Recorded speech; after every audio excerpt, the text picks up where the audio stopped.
Türk mətbəxindən pide bəyənirsiniz? İlk dəfə evdə pide eləyirdim. Belə ideal xəmirlə sınasaz mütləq bəyənəcəksiniz. Ölçüləri videonun mətnində yazmışam. Xəmiri kündələrə ayırıb dincəldirəm. Birinci qiyməliçilik elədim.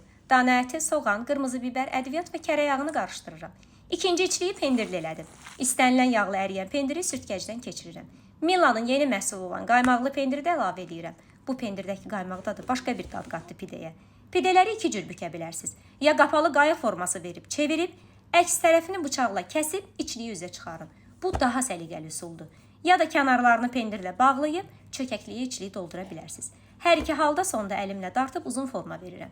Üçüncü içliyi isə toyuq filesi və pendirli etdim. Kənarlarına yumurta sarısı çəkib, sobada alt-üst rejimdə bişirirəm. Qızları mən çox pendirlisini bəyəndi. Hər kündəni 80 qramdan etdiyimə görə eyni ölçüdə alınmışdı. Bu məndə məni yorsa da pis yaxşı dərdiş tartıb. Bəs siz necə? Mənim kimi belə dəqiq qramlarla işləyirsiniz?